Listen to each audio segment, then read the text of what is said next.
po, meron po tayong subscriber po na nag-chat po sa atin.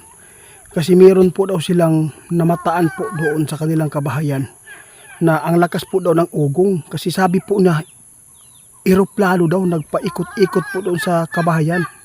Hindi ko lang natatandaan po anong lugar po yan. Basta parang Batangas yata yun, di ba?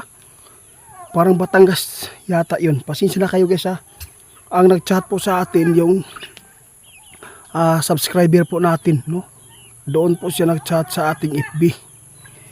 Kaya ikinabahala po daw ng mga nakatira po doon dahil po gusto po nilang malaman kung ano po talaga ang mangyayari po doon, kung bakit po may malakas na umuugong po nagpaikot-ikot po doon sa kabayan.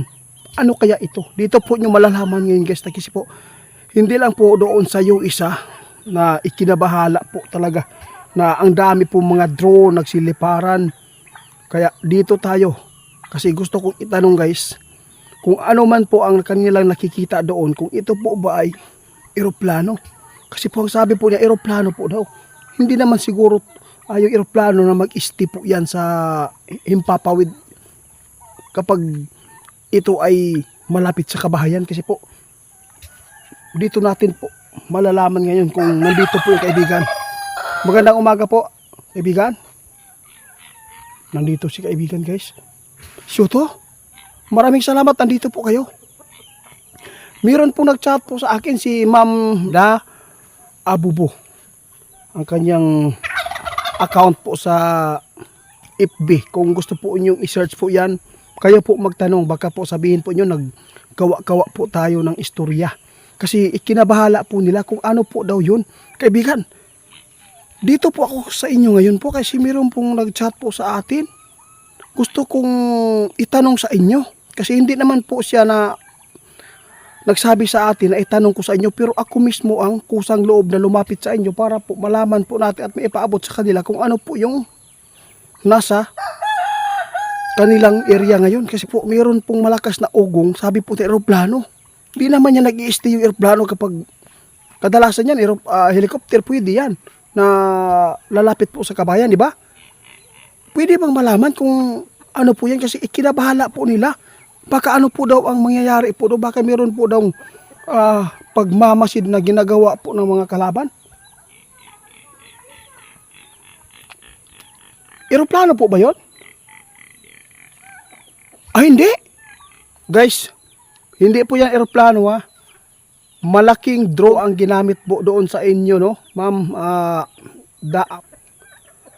malaking drone na ginawang pagmamasid po doon. Kaibigan, ano po ito? Mag-ingat kayo sa lahat po na makapanood nito. Mag-ingat kayo, sabi ng ating kaibigan. Delikado po yan kapag ganyan kasi po hindi po namamalayan po ng mga nakapaligid po doon. Lalo na po yung mga government po natin na nagbabantay po dito sa ating bansa. Kaibigan, delikado po ba yan? Ano po ang kanilang plano? Mag-ingat kayo ha. Meron pong pinagmamasiran po doon sa inyong area. Hindi po yan maganda. No, sana po ay wala pong mawawalang mga bata po doon. O ano man po yung mawawala doon. Sana po ay walang mangyari ha. Kasi pag mayroong mangyari po na nawawala po doon, hindi po nakikita yung nawawalang tao dyan o bata, ibig sabihin yan, mayroong kapakanan po dito. Mag-ingat kayo sa mga masamang tao ngayon guys kasi kumikilos na po. Kasi sabi po ni Sir Joey dito, no, mayroon po mga UFO aliens na gumagamit po ngayon ng mga drones, no, na mga masamang tao ito, mga demonyo. Kaya marami pong nawawala na mga hindi ko na lang to ipagpatuloy na ibanggit guys kasi po ayaw ko talaga na magkamali tayo. Baka po hindi ko lang po na masyado yung chat ni share po sa atin kung hindi ko po talaga nakuha na naintindihan din. Kaya kaibigan, balik tayo sa ating ipaabot sa inyo guys. Ano po kung mangyayari po dito kung sa tuwing po ito ay meron po silang plano po doon Kasi po, ikinabahala na po nila. Natakot po sila kasi po, ang lakas po daw ng ugong na paikot-ikot po yung eroplano ang sabi po niya eh. Ma'am, ito po hindi po yan eroplano. Kasi po, drone yan na malaki. Drone na malaki po na ginamit nila. Kaya pwede yang magbuhat ng 120 kilos. Meron po silang tiningnan po doon, may nag-utos po doon na masamang tao na kung bakit po nila ginawa po dyan. Meron silang planong demonyo dyan. Dapat po, lahat po na makapanood dito, pag-share. Hindi na po tayo pwede na magkampante ngayon sa ating mga paligid ha. Kasi marami na po yung demonyo na kumikilos na po na hindi na po maganda ang kanilang ginagawa. Kasi hindi po yan sila hihinto kapag wala silang mabibiktima at matutuklaw. Kaya kaibigan, napakadelikado po ito guys. Ito lang po ang masabi ng ating kaibigan ha, ma'am. I-chat po niyo sa akin. Kapag ito ay bumalik na magpapalipad po ulit doon na walang nakamalay ha. Baka mga vlogger lang din po ito. Kung sa tuwing laging babalik at babalik dyan hanggat wala pang nabibiktima po doon ha. Ito lang po, i-chat po nyo kaagad sa atin para malaman po ninyo ang katotohanan dito kung bakit po nila ginawa ito na nagpapalipad sila ng drone. Hindi po yan eroplano. Kasi delikado po ito kapag 3 beses po yan bumalik dyan paggabi. Delikado. Kasi sabi po niya guys, hindi ko lang alam ha, alas 4:30 daw na narinig po nila yung pag-uugong na umiikot po daw yung eroplano doon sa kanila. Kaya hindi ko lang alam kung PM ba yun o EM. Kung anong ano ba dyan, hapon ba o umaga. Hindi ko lang po talaga replyan po si ma'am. Kaya diretso lang po tayo dito kaibigan.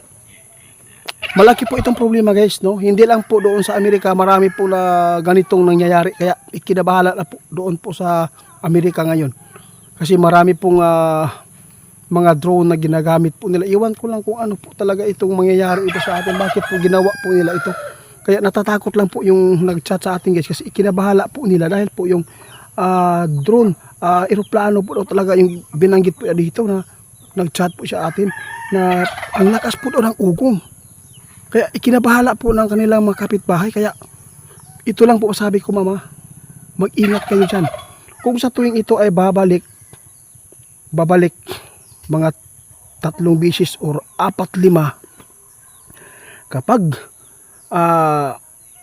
babalik yan, ibig sabihin niya may masamang mangyayari ha. Mayroong masamang pakay sila, mayroong silang plano dyan na mayroong silang bibiktimin dyan na kung sa tuwing na nakabalik sila 3 beses, pag mayroong nawawala dyan na mayroong mga kakaibang mga nangyayari doon sa inyo, ibig sabihin yan, sila po ang gumawa nito, sila po yung gagagawa nito, sila po.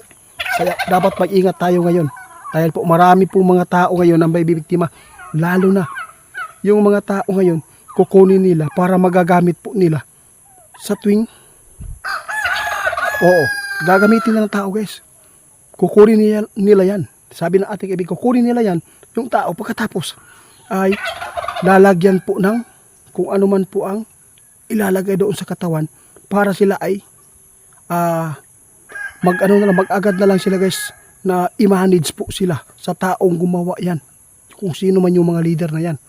Ganito po yung sinasabi ng ating kaibigan, delikado po tayo, wala po tayong kawalan po dito sa problema.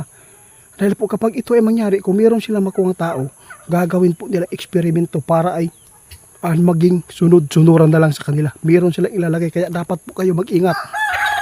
Ito na po yung Antikristo guys. Delikado po ito kaibigan.